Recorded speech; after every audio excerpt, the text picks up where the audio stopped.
Selamat bertemu kembali dalam kuliah sosiologi. Dalam bagian terdahulu, kita sudah membicarakan sosiologi sebagai satu studi ilmiah. Dalam bab itu kita telah membahas, pertama, memahami sosiologi atau apa itu sosiologi. Kedua, sejarah perkembangan sosiologi. Ketiga, metode-metode penelitian dalam sosiologi, dan yang terakhir teori-teori sosiologi. Kita lanjutkan pembahasan kita dengan bab kedua tentang konsep-konsep dasar dalam sosiologi. Dalam bab ini kita akan membahas sejumlah konsep yang sering ditemukan di dalam sosiologi, seperti interaksi sosial, struktur sosial, kelompok sosial, integrasi sosial, sosialisasi, penyimpangan sosial, kategori sosial, dan lain-lain. Baik, apa itu konsep? Konsep adalah kata yang menunjuk pada sesuatu. Sesuatu itu bisa berupa benda, seperti buku, bisa berupa gerakan, seperti berjalan atau berlari, atau bisa juga berupa keadaan seperti sakit atau sehat. Konsep adalah sesuatu yang penting di dalam berpikir. Rasa-rasanya kita sulit berpikir tanpa ada konsep. Ada dua macam konsep. Ada konsep yang bisa diamati, yang konkret, observable, seperti buku, meja, kursi, dan lain-lain. Tetapi ada juga konsep yang tidak bisa diamati, konsep yang konstruk, konsep yang dibangun. Contoh bisa bermacam-macam. Pandai, cerdas, ganteng, itu adalah konsep-konsep yang dikonstruksi atau ya konsep yang konstruk, konsep yang dibangun. Banyak konsep yang akan kita bahas ini adalah konsep-konsep yang konstruk, konsep-konsep yang dibangun. Pembentukan konsep yang konstruk itu membutuhkan sintese yang amat tinggi, dan disimpulkan dari sejumlah data atau pengamatan. Contoh, konsep tentang pasien. Pasien kelihatannya seperti konsep yang bisa diamati, observable, yang konkret. Tetapi sesungguhnya konsep tentang pasien itu adalah konsep yang konstruk, yang dikonstruksi. Kalau kita ke rumah sakit umum T.C. Hillers di Momere misalnya, kadang-kadang kita sulit membedakan mana pasien dan mana pengunjung. Tetapi pada waktu dokter datang untuk membuat visite, kita bisa tahu kalau ini pasien dan ini bukan pasien. Ketika dokter menyuruh pasien tersebut untuk membuka baju supaya bisa diperiksa dengan stetoskop, maka kita tahu dengan pasti bahwa itu adalah pasien, karena pasien harus patuh kepada dokter. Tidak mungkin pengunjung rela membuka bajunya sekalipun dokter menyuruh dia untuk membuka baju. Jadi ada sejumlah tanda atau informasi yang kita butuhkan untuk menyimpulkan bahwa dia ini adalah seorang pasien atau tidak. Demikian juga konsep mahasiswa misalnya. Kalau saya bertemu seorang mahasiswa STF Caladelero di Momere, di pasar, mungkin saya tidak tahu, tidak bisa kenal apakah ini seorang mahasiswa atau tidak. Karena ada begitu banyak orang, kita sulit mengenal mahasiswa satu demi satu. Tetapi kalau dia sudah bisa menunjukkan kartu mahasiswanya dan sejumlah identitas lain yang menunjukkan bahwa dia itu adalah mahasiswa, maka kita bisa menyimpulkan bahwa dia adalah seorang mahasiswa. Itu adalah konsep yang konstruk. Ada bermacam-macam contoh lain lagi. Pegawai, dosen, semua itu adalah konsep-konsep yang dibangun, yang dikonstruksi. Oke, kita melihat atau akan melihat beberapa konsep yang konstruk itu dalam pembahasan mengenai konsep-konsep dasar sosiologi ini.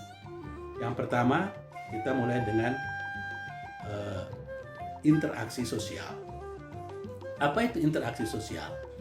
Interaksi sosial adalah satu proses di mana orang-orang saling mempengaruhi atau saling berkomunikasi, ya, mempengaruhi satu sama lain. Ya. A mempengaruhi si B, B mempengaruhi si A, ya, dan si A berbalik mempengaruhi si B dan seterusnya. Atau definisi lain, interaksi sosial adalah tindakan berbalas-balasan antara dua atau lebih orang. George Simmel menyebut interaksi ini dengan sebuah istilah yang disebutnya sosiasi. Sosiasi berarti interaksi timbal balik antara aktor-aktor. Menurut Simmel, mutu satu kelompok sangat ditentukan oleh jumlah orang di dalam anggota kelompok tersebut. Ada kelompok yang disebutnya kelompok duaan, dyadic group, dan ada kelompok yang disebutnya triadic group, kelompok yang terdiri dari 3 orang. Oke. Menurut dia, kelompok yang anggotanya terdiri dari 2 orang sangat rapuh, bisa bubar kapan saja kalau salah seorang anggota kelompok itu yang berjanji untuk bertemu misalnya tidak menepati janjinya. Jadi kalau seorang anggota kelompok yang pada mulanya berjanji untuk bertemu tidak memenuhi janjinya, maka tidak terjadi kelompok atau kelompok yang itu tidak bisa diciptakan. Ya. Sedangkan kalau kelompok itu terdiri dari 3 orang, maka ada beberapa kemungkinan variasi interaksi. Ya. Yang pertama, kalau A, B, dan C membentuk satu kelompok dan A terlibat dengan konflik dengan si B, maka C bisa menjadi penengah. Kemungkinan pertama.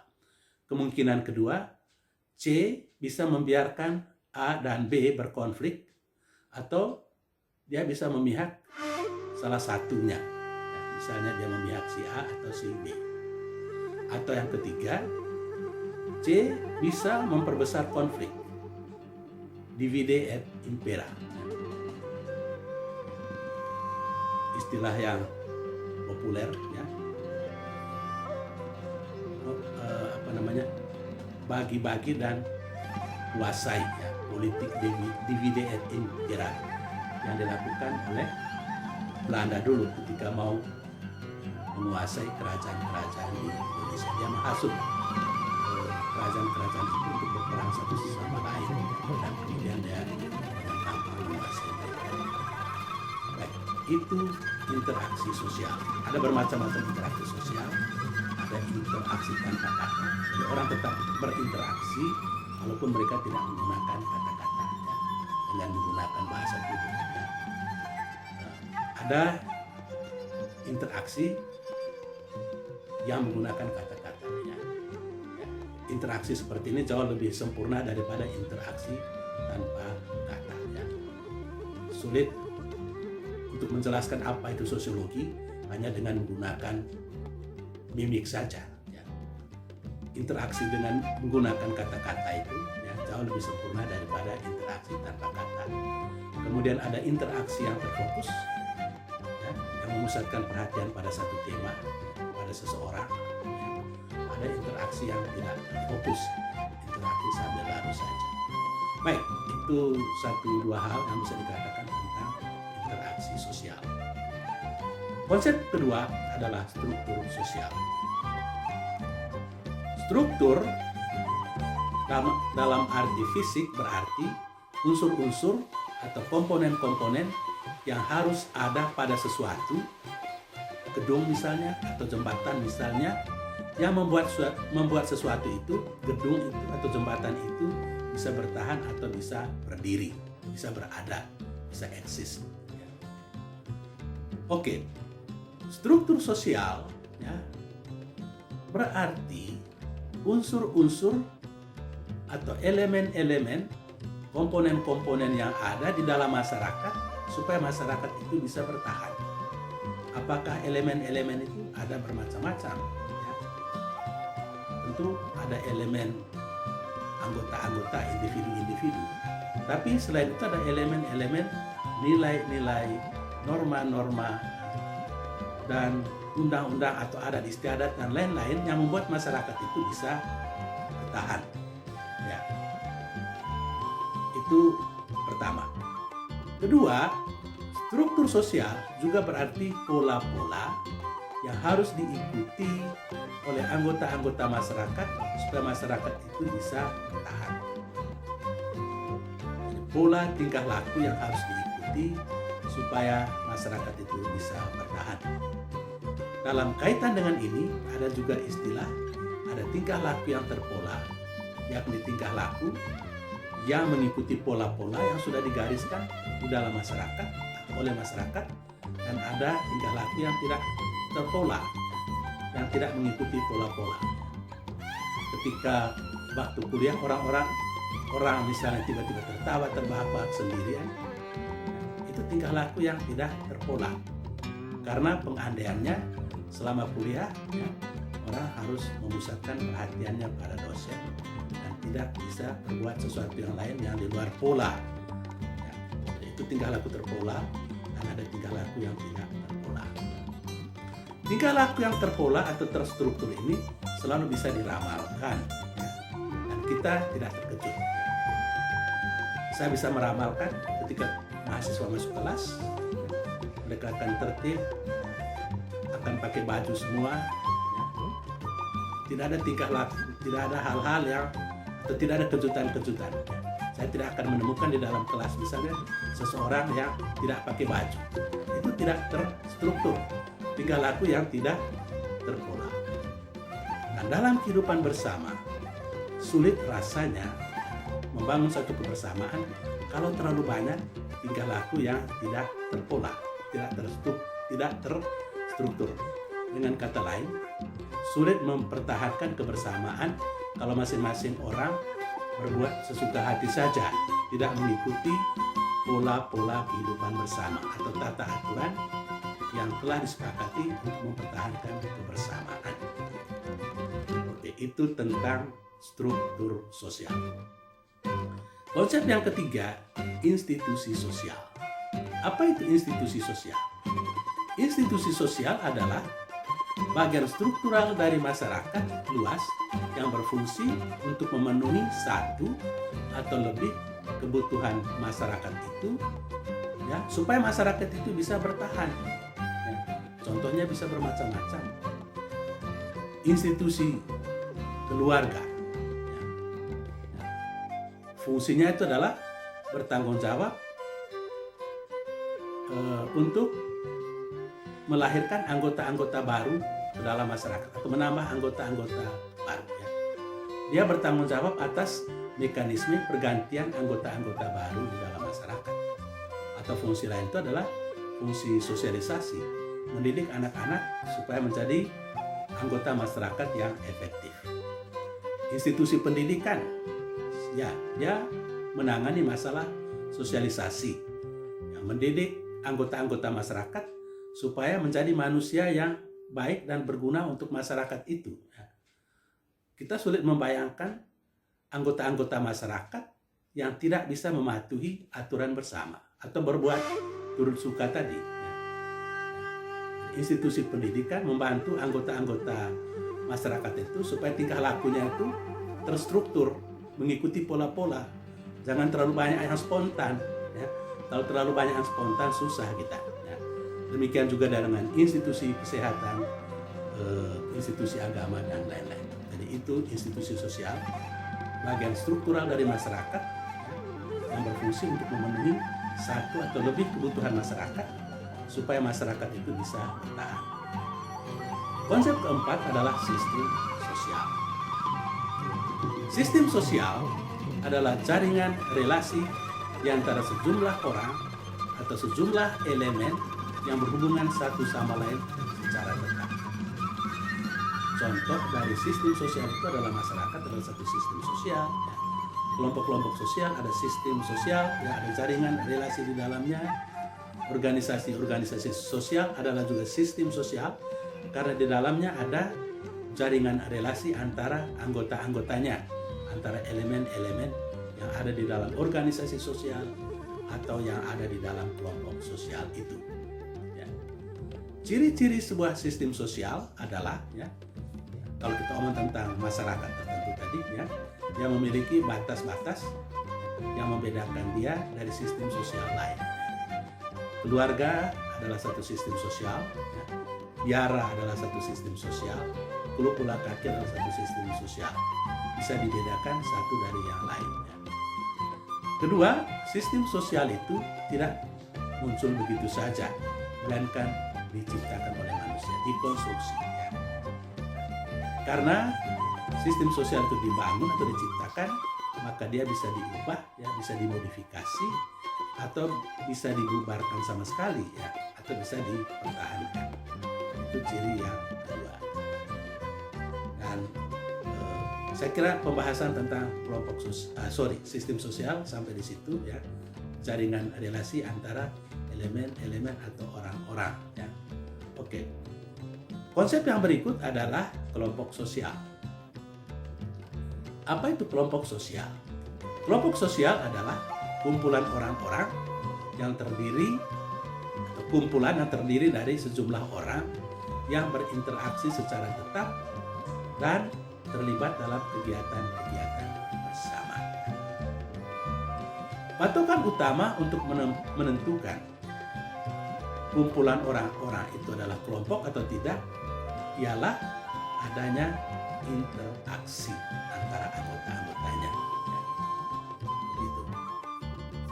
Begitu. Dalam kelompok sosial harus ada interaksi yang cukup ketat. Orang yang sama-sama naik bemo dari Nita ke Momere, ya, kumpulan banyak orang tapi tidak berinteraksi secara tetap, mereka itu bukan kelompok sosial. Mereka itu adalah agregat sosial.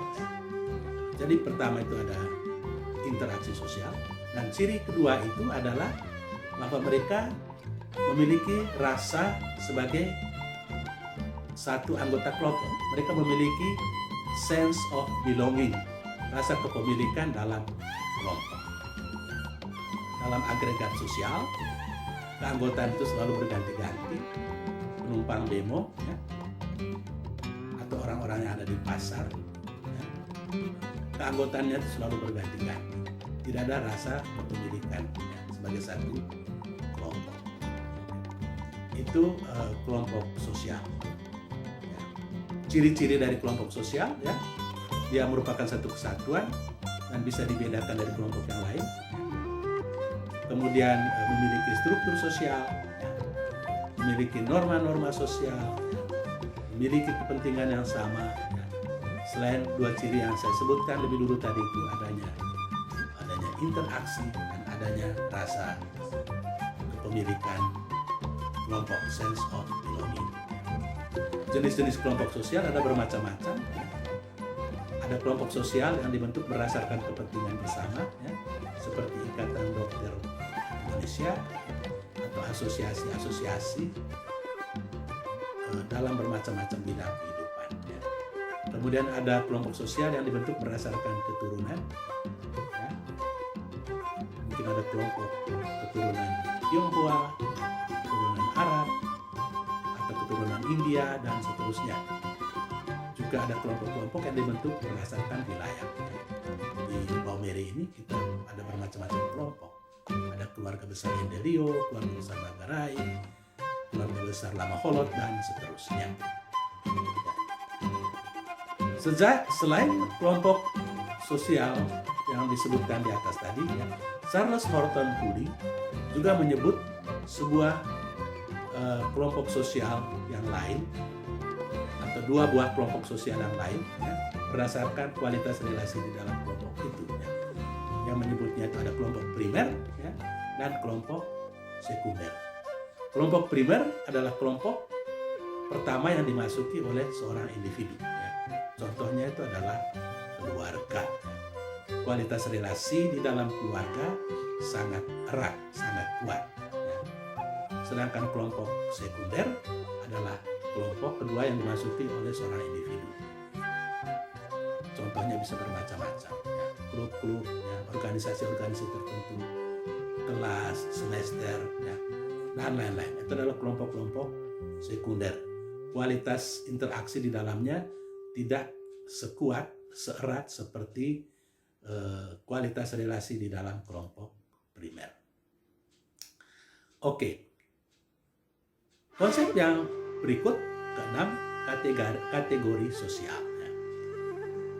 Kategori sosial adalah satu sistem pengelompokan orang-orang berdasarkan ciri-ciri atau karakteristik tertentu, ya, seperti jenis kelamin, ya, umur, agama, pendidikan, dan lain-lain. Itu kategori sosial itu adalah satu sistem pengelompokan saja, bukan kumpulan orang-orang seperti yang ada di dalam kelompok sosial tadi. Ada bermacam-macam penggolongan di dalam kategori sosial.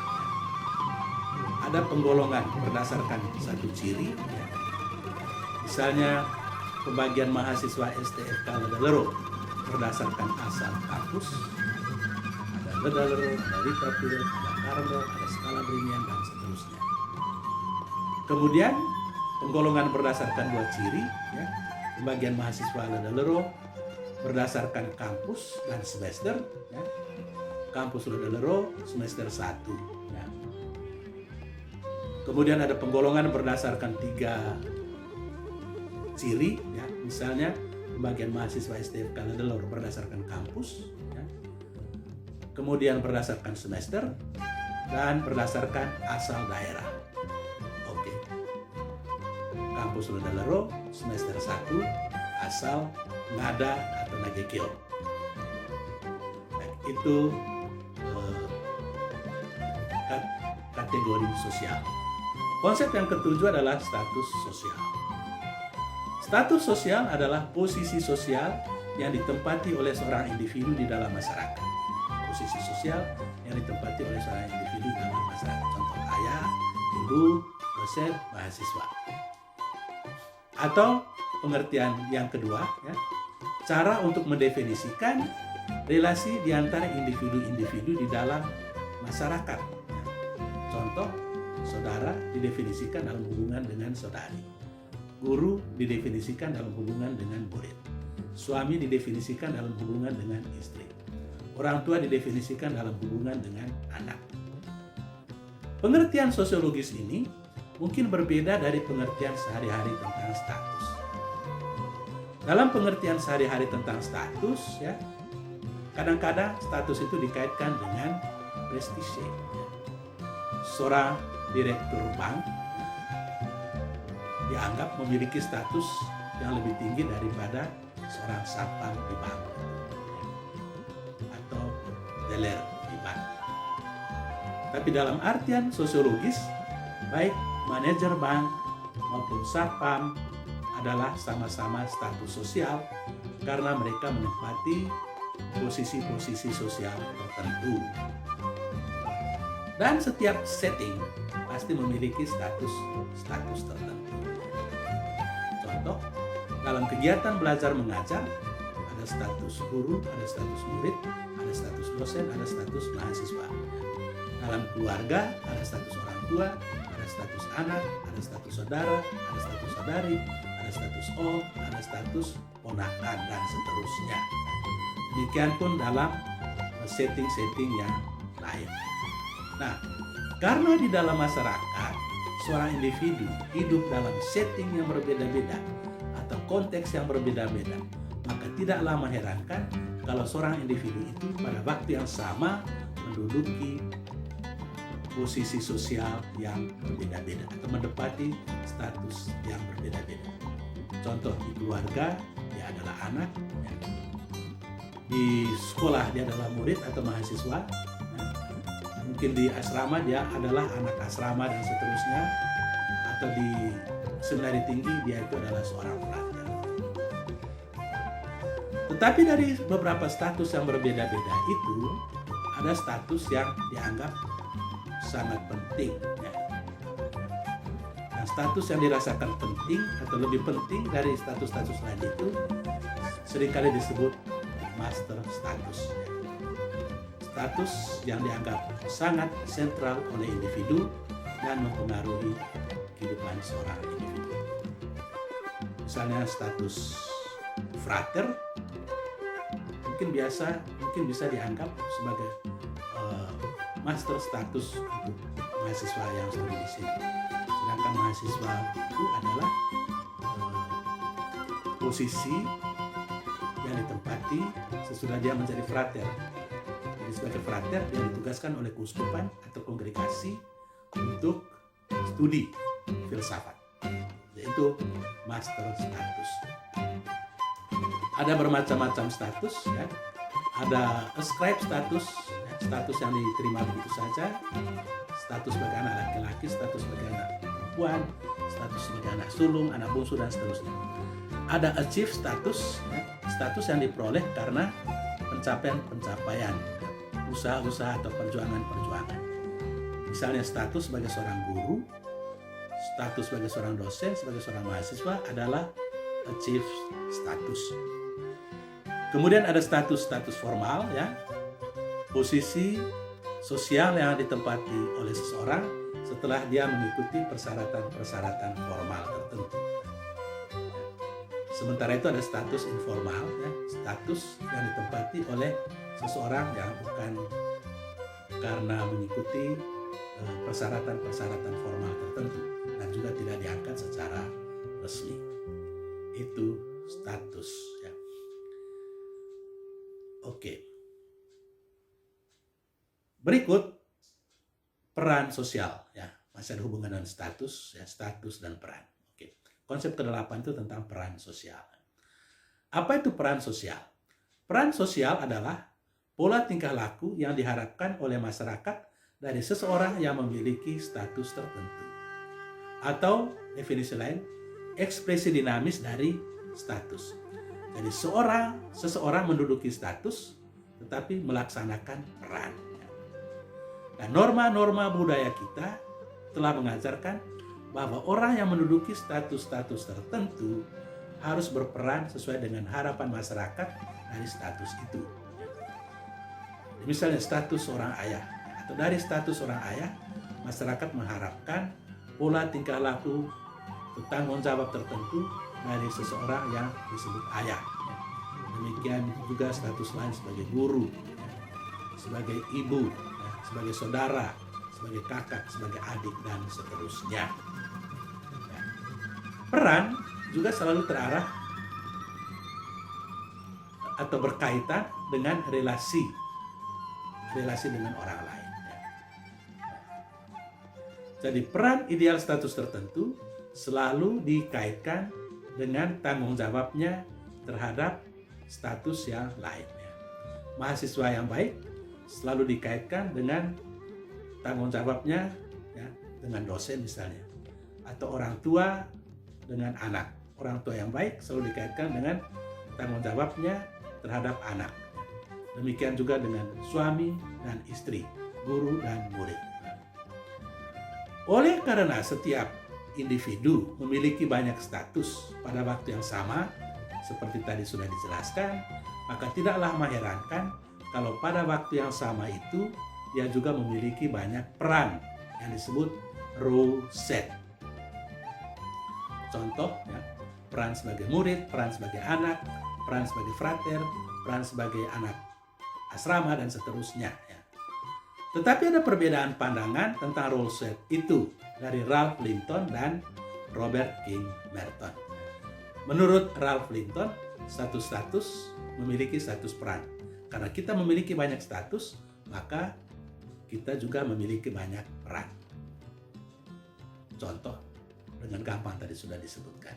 Frater, mahasiswa, anak, ponaan, dan itu masing-masing ada tanggung jawabnya. Punya role set, punya peran, perangkat peran yang harus dijalankan. Sedangkan menurut Robert Merton, ya, dia mengakui apa yang dikatakan oleh Ralph Linton, tetapi dia menambahkan satu status bisa memiliki banyak peran atau lebih dari satu peran. Ya. Contoh, dia bilang status sebagai mahasiswa memiliki peran yang berbeda-beda untuk orang-orang yang berbeda dalam status state itu. Dia punya peran yang berbeda terhadap dosen, terhadap pimpinan sekolah, terhadap pegawai perpustakaan, terhadap teman kelasnya, dan siapa saja yang ada dalam berkaitan dengan status mahasiswa tersebut. Jadi status ada beberapa peran. Dan karena itu menurut Robert Merton ya, seorang individu itu memiliki begitu banyak peran. Begitu banyak peran ya, karena dia memiliki banyak status, dan bisa saja status-status itu memiliki lebih dari satu peran. Peran-peran itu tidak selalu terintegrasi dengan baik karena ada kepentingan yang berbeda-beda. Maka timbullah apa yang dinamakan ketegangan peran ya, atau role strain, atau juga role conflict, konflik peran ya. Role strain adalah ketegangan yang ditimbulkan karena satu status memiliki banyak peran. Satu status mahasiswa punya banyak peran, ya, ada ketegangan di situ.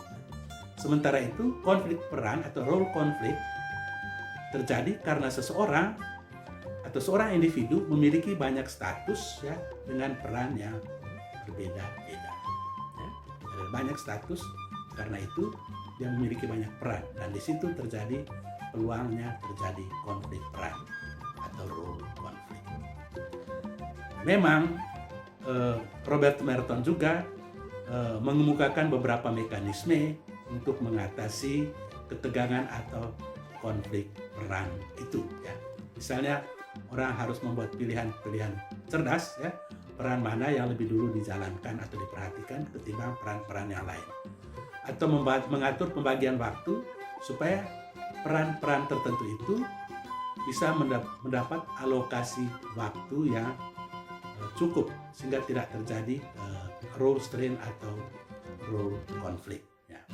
Saya kira itu beberapa hal yang bisa dijelaskan mengenai peran sosial ya. Untuk sementara pembahasan kita sampai di sini saja. Sekian dan terima kasih.